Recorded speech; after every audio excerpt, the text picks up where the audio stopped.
100 milliards de dollars de pertes annuelles est désormais considéré comme la nouvelle normale, en raison d'un ensemble de facteurs, dont l'étalement urbain. Bienvenue à toutes et à tous dans ce nouvel épisode de Tonalité InsurTech, la capsule.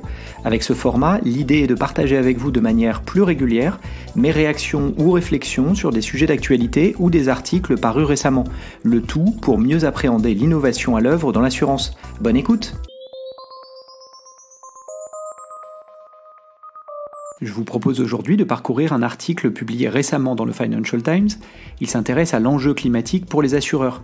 À noter que ce journal traite de plus en plus régulièrement des nouveaux risques. Je vous invite donc à le consulter pour découvrir une perspective généraliste sur des enjeux qui nous intéressent tout particulièrement dans notre industrie. L'article, rédigé par Ian Smith, correspondant assurance pour le Financial Times, s'intitule « Le Lloyd's avertit les assureurs que les difficultés liées au climat sont encore devant nous ». Il est sous-titré « Un cadre du syndicat anglais a appelé à des investissements urgents dans la modélisation des risques ». L'article commence ainsi. Le Lloyd's a averti les assureurs que l'impact complet du changement climatique n'a pas encore été traduit dans les données sur les sinistres, malgré des pertes annuelles liées aux catastrophes naturelles justement, qui dépassent les 100 milliards de dollars pour le secteur. Les prix de l'assurance augmentent alors que les entreprises cherchent à reconstituer leurs marges après des années de pertes importantes dues aux conditions météorologiques graves affectant les biens assurés, exacerbées par l'inflation des coûts de reconstruction.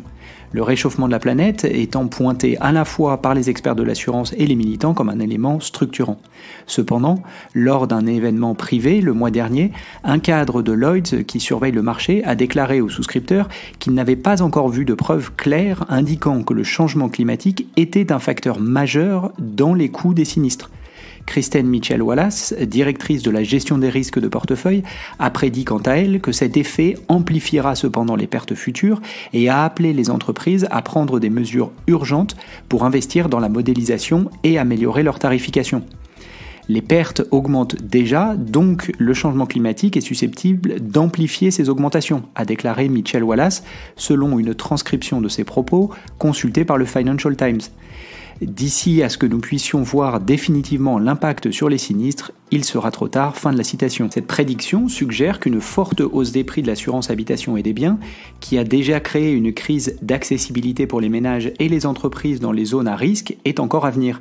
Lloyd's, un marché vieux de plusieurs siècles où courtiers et assureurs se réunissent pour convenir de la couverture de divers risques, est l'un des centres mondiaux de la réassurance des catastrophes immobilières qui intervient lorsque des habitations ou des entreprises sont endommagées par des ouragans, des tempêtes, des incendies de forêt ou d'autres événements climatiques.